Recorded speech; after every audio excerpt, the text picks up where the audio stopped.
So early in the talk that Eric gave us at the beginning of the day, we all sort of had a good chuckle at Francis Edgeworth sipping brandy and pontificating about how economic agents actually behave. If we think of that as maybe the least rigorous side of the spectrum for determining agent behavior, our final speaker today works at the most rigorous side of the spectrum. She does work at the intersection of experimental economics, behavioral economics, and neural economics. She's a professor at Claremont Graduate University. And to give our final talk for the afternoon on communication and coordination in experiments, see Monica Capra. Oh, and we're still waiting on slides, so wait 1 second for your applause, with my apologies. There it is. I said to wait for the applause! Yeah. Okay, thank you so much. So I'll talk about communication and coordination in experiments. And just to kind of give you an overview of what our research strategy is, it kind of mirrors what Bill was talking about this morning, which is you come up with an abstraction, which is an economic model of behavior. Then we take this economic model of behavior as a way to kind of design an experiment with human subjects.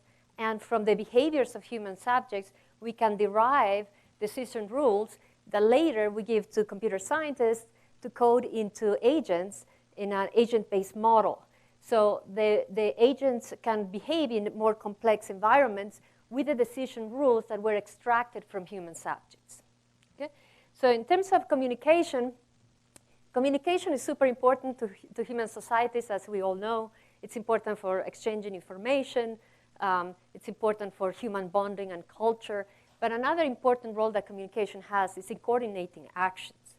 So let me give you an example of coordinating actions is protests. Okay? So protests, as David mentioned earlier, are going on all over the world. Hong Kong is the most notorious one.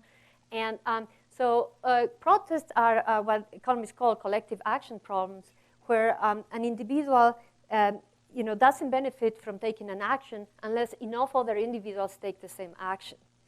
So, for instance, one individual protesting, let's say in Hong Kong, not only risks imprisonment, perhaps even death, and the likelihood that whatever goal he wanted to achieve is pretty low. Now, you can imagine 1,000, hundreds of thousands, or millions of people protesting. Then the risk for the individual of going out to protest are dissipated, and the benefits in terms of the potential benefits in terms of perhaps achieving the goal of regime change, whatever it be, is enhanced. So we can conceptualize this as a kind of coordination game where we have many potential different outcomes. And some outcomes are more desired by the people involved than others. In the case of Hong Kong, perhaps everyone wants to go out and fight for freedom. But if people believe that not enough people will be out, I mean, it's crazy to do so, right? So people will choose to stay home if they believe the others are going to stay home, and will choose to go if the others believe they're going to go. So what's required in order for to have this kind of collective action solution, or a coordinating in the better outcome for those involved, is some type of institutional mechanism that will get them to do one thing. And obviously, communication is the one we can think about in human societies to come up. But what's interesting and not so obvious is that not all communication actually leads to effective coordination. So it matters how communication flows within a group of people. Okay? So the reason is because in order for communication to be effective, it has to create what's known as common knowledge, which is a string of embedded knowledge, such as, if you have two individuals and I need to know that the other is going to show up to protest, the other needs to know that I'm going to show up to protest, and I need to know that he knows that I know, okay, and so on. So communication not always generates that required common knowledge. So this is an example from Che. And so imagine we have a null network, 1 to 3 individuals, and let's say there is underlying grievance here. So they all want to protest. Now they know their own kind of threshold. Threshold refers to how many additional individuals need to show up in order for them to be worth to show up. If the threshold is not met, so it's better to stay home. If the threshold is met, then you want to go and protest. So for simplicity, we're going to say that all these individuals have a threshold of 2. So they need 2 people, so an additional individual, to protest. They know their own threshold, but they do not know the threshold of the other individuals. So in the first case, we can say, suppose one sends an email to 2 and 3. Okay? So they all know that there is some grievance going on. They just do not know the state of the world. Right? So 1 sends an email to 2 and 3. 2 replies to all. 3 doesn't respond. Okay? The question is, who is going to protest? Now we can see that the answer to that question will depend on whether common knowledge is generated. So 1 and 2 will protest because 1 knows that 2 knows that 1 is going to it has the threshold met, and 2 knows that 1 knows the same. So now 3, on the other hand, did not respond to the email, and we all have those colleagues who never respond to emails, right? So, but will 3 protest or not? And the answer is yes. And the reason is because he knows something about, he knows that 2 and 1 have a threshold of 2 because he got the messages. And he knows that 1 and 2 are connected, okay? So he can predict that, he knows something about what 1 knows. So he can predict that 1 is going to participate. Likewise, he can predict that 2 is going to participate, so therefore will participate. So in the second case, on the other hand, 2 doesn't reply to all, 2 just replies to 1. So will 3 participate? And the answer is no. And the reason is because as far as he is concerned, 2 could be in any kind of, 2 could have like a threshold of 4 or 5. He doesn't know actually that 1 will participate because it could be that 2 has a threshold higher than 2. So he doesn't know the same level of information he had as the previous case. Now, in the other case, in the last case, we have that 1 and 2 send a message and leave let's say, a voice message. And in this case, 3 knows the thresholds of 1 and 2, but there is no common knowledge, so 3 will not participate.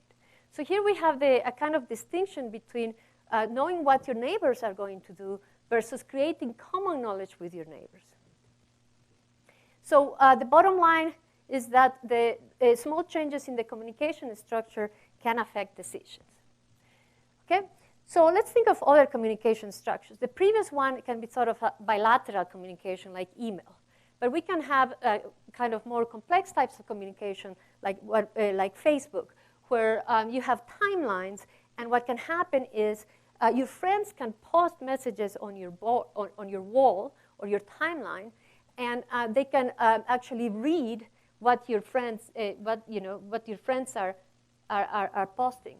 So in this example, red posted in his wall, and green, even if green and blue are not connected, then they can actually see what their thresholds, let's say, are through the wall of red. Okay?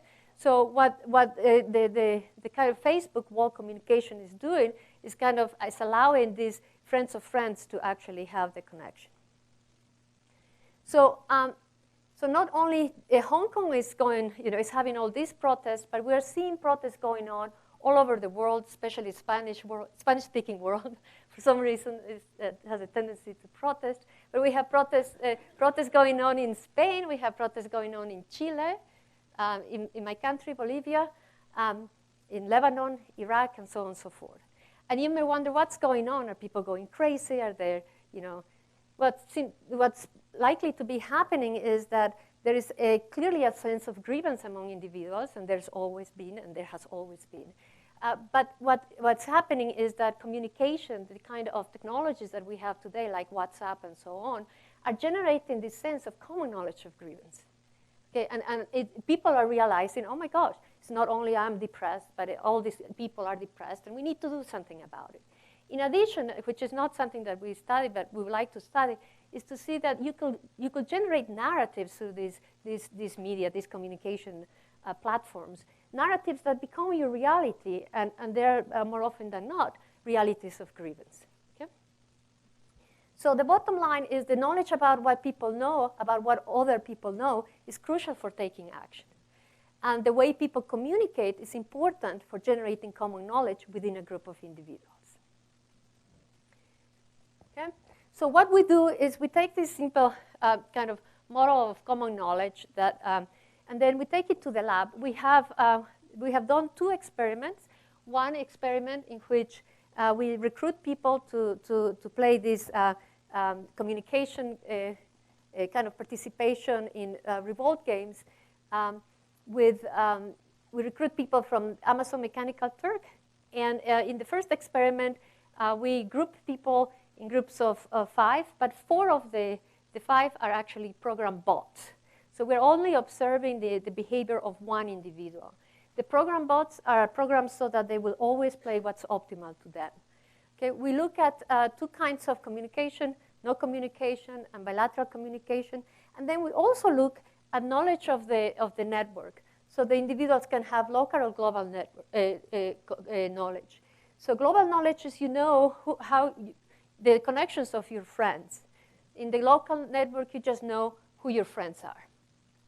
And there is some previous studies that show that people do not need to know the kind of the global structure, that they just behave the same when they have local information as well, and the global information may not be needed. But in the second experiment, we recruit subjects, and we have groups of 5 people playing. So they're all human subjects, and the choice is whether to participate or not in all of this. And if they participate when the threshold is met, they make more money. If they don't participate, they make 75 experimental dollars or 50 experimental dollars. But if they participate, but the threshold is not met, they make 0. So participation is risk in that sense. Now, in the all-human subject experiment, we did the 3 types of communication. The control, which is no communication, wall communication, which is the Facebook, and then bilateral communication. Now, so the communication structure and whether people knew the local or global, so that's kind of the main between subject design that we have. But within, we also have within one session, the same individual made decisions in different kinds of networks, a star, a circle, and a click. Now, you can see that the interactions between how people communicate and the network they're in affects behavior. So for example, if you're in a star network with wall communication, you should be expected to have the same kind of decisions as, for instance, click and bilateral communication. Okay, so we're looking at these interactions between the way in which people are kind of talking to each other and the network they're operating. Now, so for these experiments, we have preset messages. So they're very simple. They're signaling intention to participate. Now, this is an example of the screen. This is a screenshot of the experiment 1. So in each round, people were assigned an avatar, a threshold, either high or low. They were assigned one of the kind of networks. And then they could, depending on which condition they were in, they could send a message or not. In the second experiment with all human subjects, it was pretty much the same, except that for the wall communication, what can happen is you could click on your friend's avatar, and you will observe what other people have posted on their wall. Okay? So these are some results for the first experiment. So what we see, that's overall what we see is that it seems that people with high threshold tended to over-participate. And by participating too much, even when they shouldn't, they actually lost a lot of money, or they didn't make as much money as they could.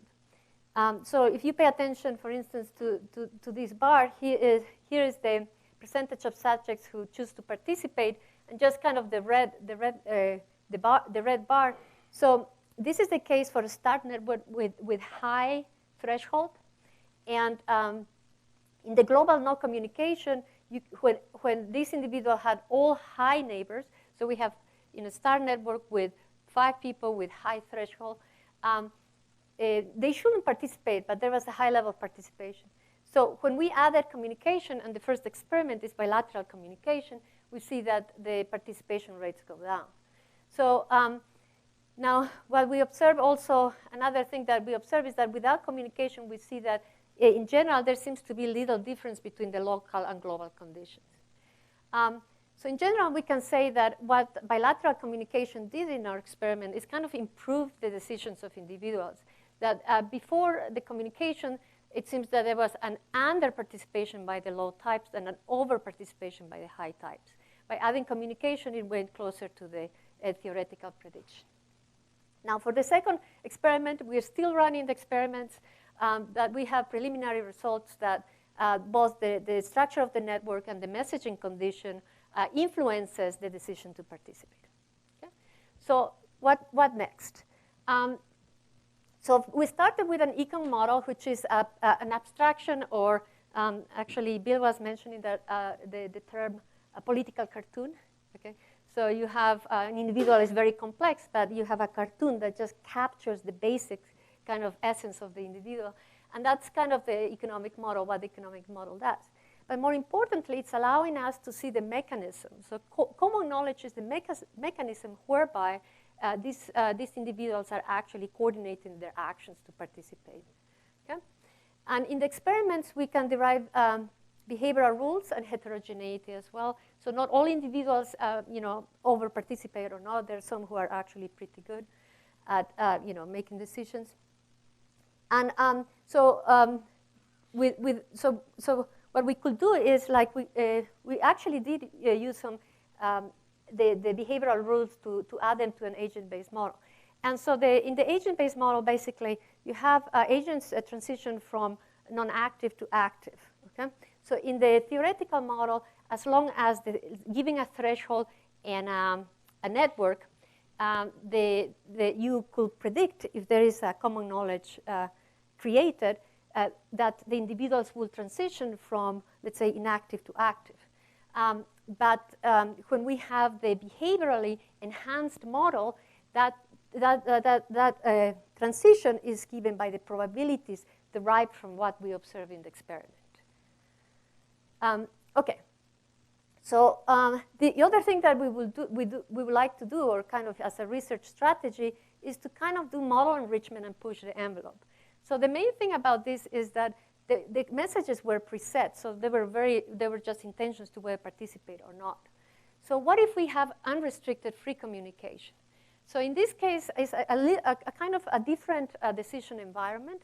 This is a macroeconomy, actually. It's based on a growth model of the economy. So it's a growth model with a threshold externality. So we have here in an economy that if capital is accumulated to some degree, you can get to a better equilibrium than another. So we have an economy with two equilibria. One is an optimal steady state and one poverty trap. So we get subjects to participate in an economy where they have to decide how much to save and consume. And if they consume, and in one period, they get money. But if they save, that saving could become capital for the next period. If enough is saved, then you can actually reach the threshold and go to the better kind of equilibrium. So this is an economy that has many periods, but every time there is a 20% probability that the economy is going to end. Okay, so there is this kind of risk. If you don't consume and save, you actually could be losing because the economy could end. Okay. So this is kind of the timing of decisions, but the main thing to look at is what we did is 5 individuals are participating in this economy, and basically the decision is how much to save, how much to consume, okay? And you could think of them being in a kind of complete network, and the type of communication they have is that they're posting messages on their board for everyone to see.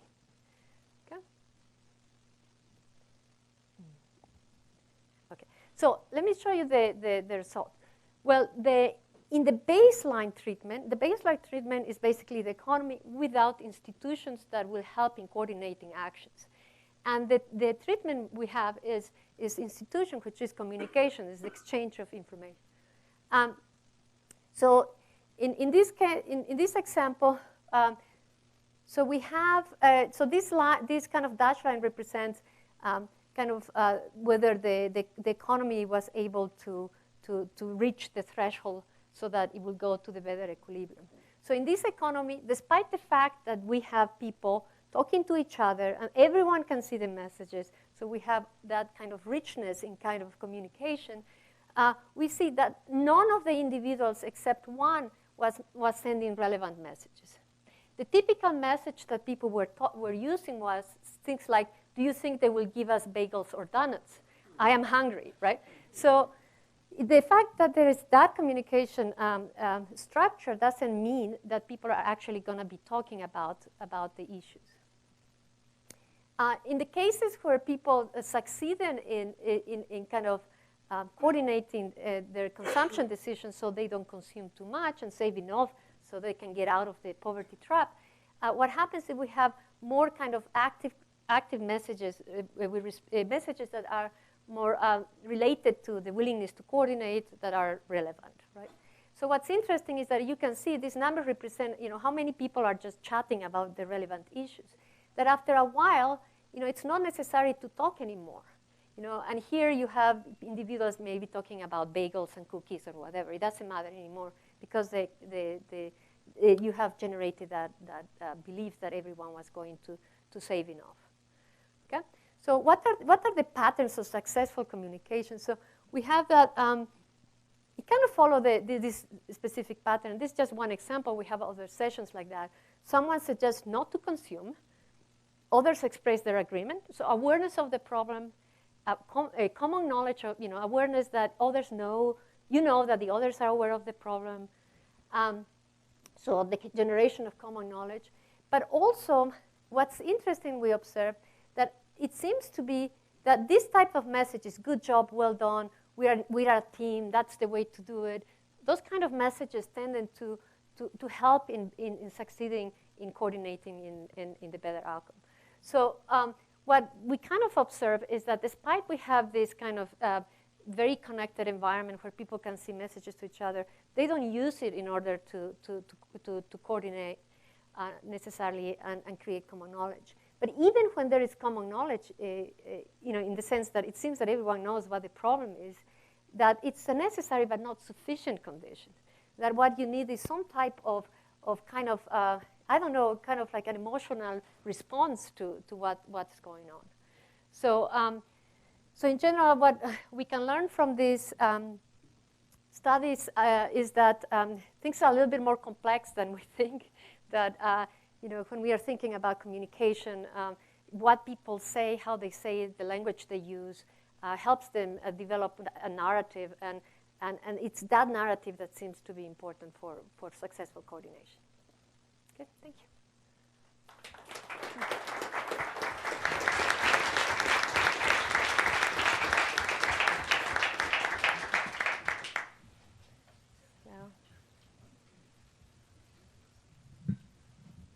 Hi, Jose Tolosa. Wanted to ask, where's the threshold?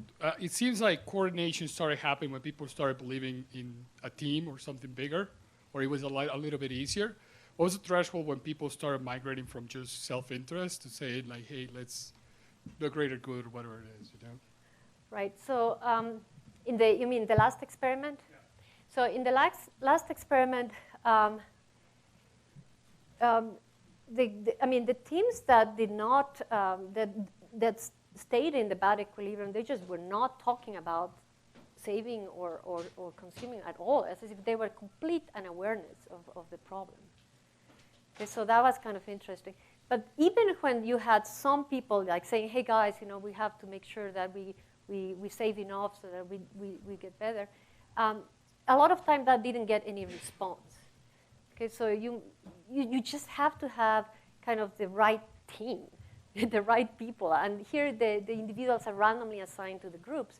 An interesting follow-up question will be, what if you have a pre-selection of the teams that will more likely to generate this kind of solution to the coordination problem versus just, not doing anything about it.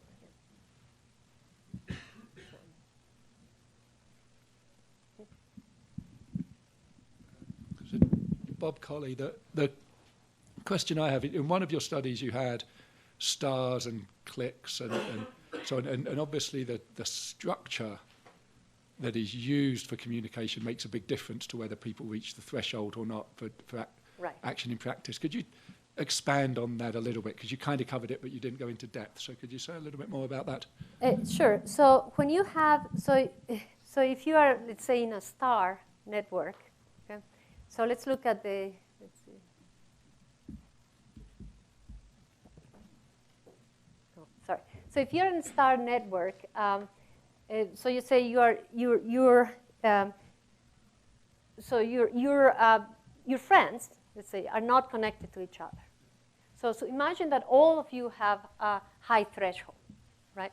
So basically, high threshold was threshold of 3, which meant that you needed 3 other people in order for you to actually make it worth it to participate. So nobody should expect that the other will participate, right? Because they don't know. But if you are in a clique, on the other hand, you still have the 5 people, but they're all connected. So in that sense, the connection is what allows them to kind of learn about each other's thresholds. So in practice, is the implication of that then that something like Facebook transforms the likelihood of protests? I mean, is that the conclusion you're reaching? Okay, so the conclusion, yeah, okay, so the conclusion is this. So you can, basically, you can come up with what's called common knowledge sets.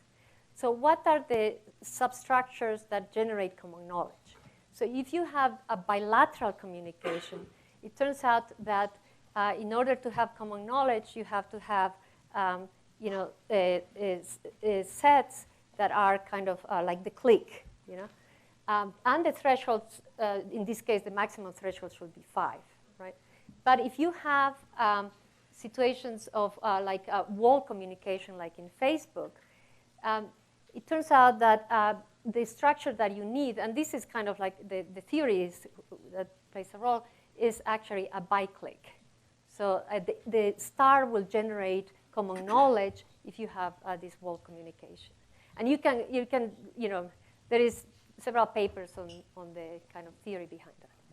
So why is it relevant? It's because if you have a network, a real network, you can identify the biclicks, let's say, and then in a Facebook type of communication, in a bilateral type of communication, you can identify the cliques and see that those are actually common knowledge sets. Now, the dynamics is another thing that's also an issue. Hello, Haas Ali Khan. In your studies, did you actually figure out how small a group of committed individuals could actually precipitate a gigantic protest? Not really, but this is interesting. So this common knowledge kind of approach to looking at how people take collective action, you can have these pockets of common knowledge, right, across different parts in the network. So so you can have, like, let's say,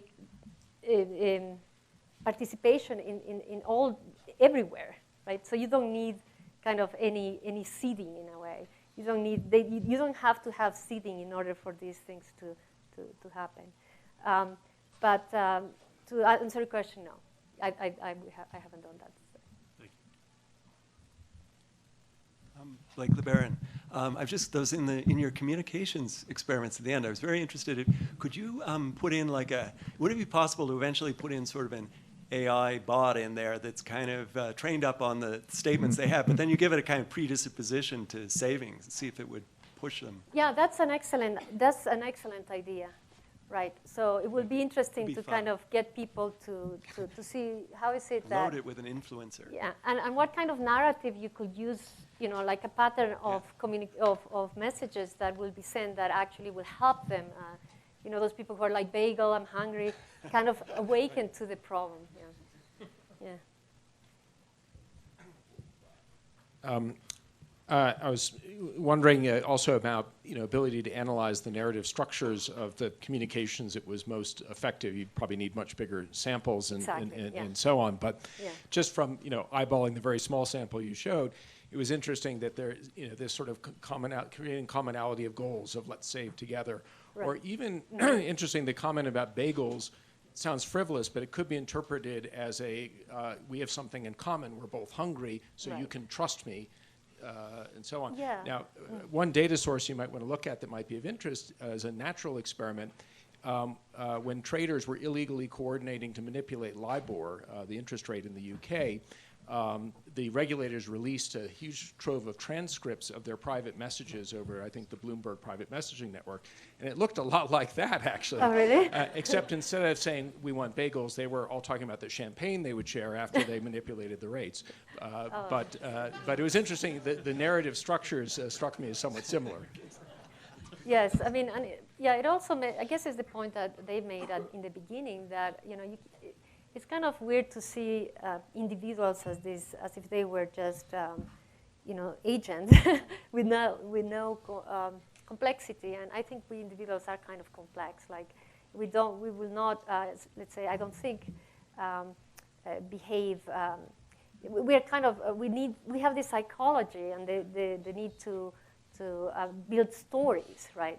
And in terms of communication and collective action, it's super interesting to figure out what it is that people are making up, what story is getting them to take an action. And it is, I don't know if people are studying this thing, but it's, you are? Okay.